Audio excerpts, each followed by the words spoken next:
Hi, I'm Karla Pearce, and in this episode we are at Dolcevita Salon. Bringing out natural beauty is a creative process, one that is often underestimated but has great importance in our society. Today we are going to have a look. Ginger is looking for a fresh new look to start off the year. Professional stylist Davide Fattor and makeup artist Christina Mitchell uncover and enhance her natural beauty. The most important thing is communication. There has to be a relationship between the client and the stylist, first of all.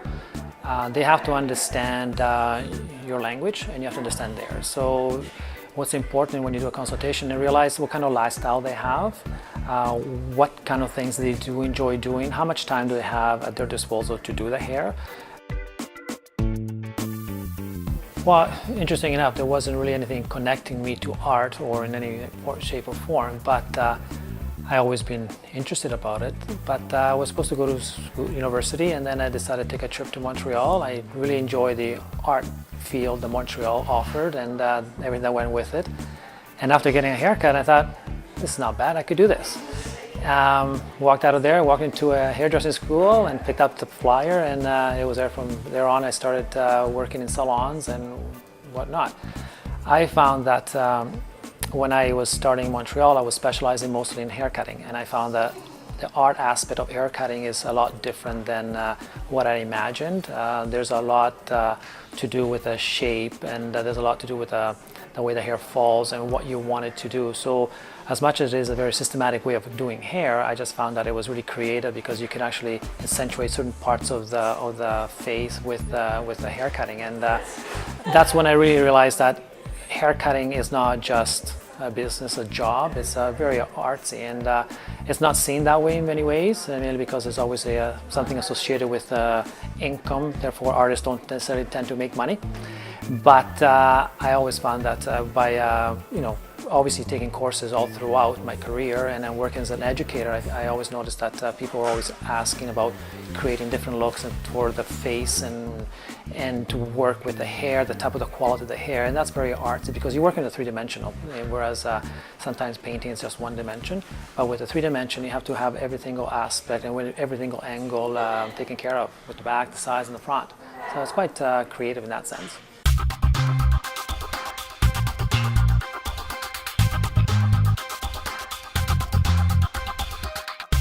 Well, in Ginger's situation, we had a consultation, and from what she wanted and what I recommended are two different worlds, and we had to somewhere in between there come to an agreement, and so we did. With her sectioning, what we did is we're making her blonde, but at the same time we're not going to make the whole head blonde because of the upkeep. So we decided to do the whole top area and around the face. That gives her a lot of noticeable blonde.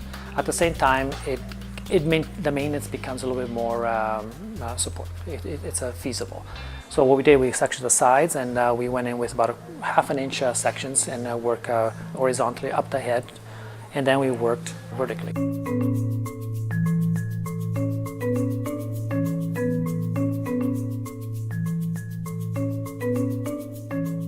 In each section, we weaved the hair out, and in that process what we've done with each strand is we actually created 50% of the hair is going to be blonde and 50% remain the color that it is. The sectioning was done based on where do we want the hair to fall. Like I was explaining earlier, is the front we're going to go a little bit brighter because she's going to notice that more, and therefore we have to consider that as well. Quite often a haircut is a reflection of the individual. And with that, they need to be able to express themselves the best way possible.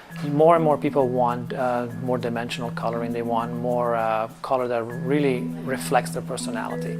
It's really interesting. You have to be able to do foiling and different techniques to create that three-dimensional look or create that feeling that the client is looking for. When you're a painter or a sculptor, an organization commissions you to do a sculpture. They pay you for it, and you do the sculpture on the request. We're no different. We are commissioned by a client to have a specific look that they want, and then it's up to you to be able to express yourself and be able to interpret that look and put that forward. But at the end of the day, the client keeps walking down the street and will advertise for you, positively or negatively, but is definitely a reflection of your work as well. And that's something you cannot hide from. You know, every day the client gets a haircut. It's a haircut that will walk down the street and will be in offices, will be in a place of work or whatever the case may be, and people are going to say, "What happened?" or "Why? What happened?" And same question, different responses means a tremendous difference in the hairstylist survival.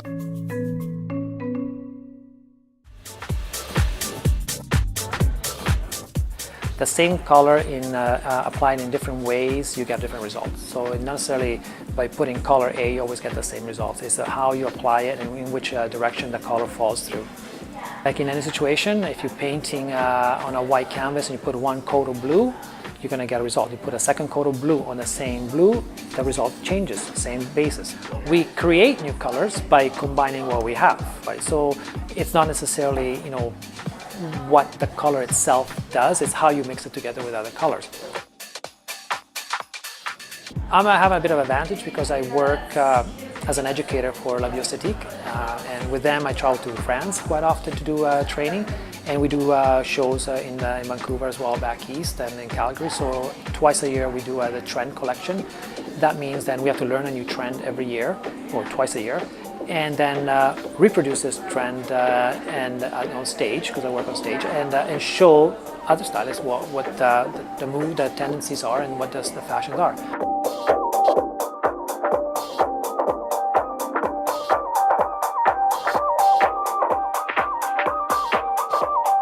I find that when you're cutting hair, and particularly when you're cutting hair, it's the flow. When the hair swings and you see the hair moving and it's not clumpy, that the hair actually responds very well to the blow dry. To me, when I do a haircut, I texturize a lot. I go in there and find ways to bring the hair and the movement out, and so that the hair swings nicely, has a lot of a shape, and the shape is balanced. And sometimes it's just geometry, but at the same time, it's a reflection of how I work. Essentially, what you want to do is you want to create a look where all dimensions of the haircut work for the client. So there could be different types of texturizing that you apply. It could be some graduation on one side, it could be layering on the other, it could be no layering at all on another part of the haircut. So everything has to be systematically working together, and that's very important in color as well as in hair cutting. After the hair is finished, the transformation moves on to makeup. As soon as I saw the hair, it really spoke to me as very sun-kissed and summery. So I really wanted to give her kind of that fresh from the beach look. And with being age appropriate, you don't want to go too crazy. Like, she's not going to grad or anything either. So it's to make her look naturally gorgeous, which she already is. So just to capture that and make it more obvious. She has gorgeous skin.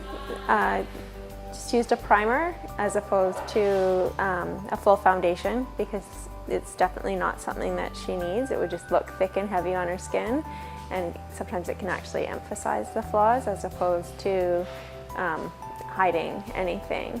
And a lot of young girls get really caught up in that comfort zone of having a mask on their face, but letting that natural sheer beauty shine through is really important. And then to give her a little bit of color, the Earth Glow gel, and that helps bring out her gorgeous bone structure. And you want to use the darker colors where you want to bring out the fact that things recede, and lighter colors to highlight things that you want to bring forward. And then she's got those absolutely stunning, amazing cat eyes. So I used a deep green gel liner on the cat eyes to just kind of bring out the color and also pull them up and out even further. Curled her lashes and put on the volumizing mascara just to bring out that volume, and that gave her a really good kick. A little bit of concealer under her eyes, because that makes all of us look a little bit more bright and rested. And then on the lips, I wanted to make them a little bit lighter, because that looks really pretty with the blondes in her hair. So the golden sheens on the lips that are shiny goes with the shiny golden hair. with makeup, you have to look at someone's face and the way it's shaped and what you want to emphasize and what you might not want to emphasize. And you also want to look at their personality and their personal style, and that all comes into play. So you can't just go in and follow the same steps on every face. I have never done the same makeup twice on the same person, nor do I do the same makeup on myself every day, because we're a different person every day. If we have the power to make someone see their beauty in a way that they haven't seen it before, then I think that can be a really amazing thing. And people look at makeup and think that it's kind of a little bit maybe frivolous or shallow, but definitely not always.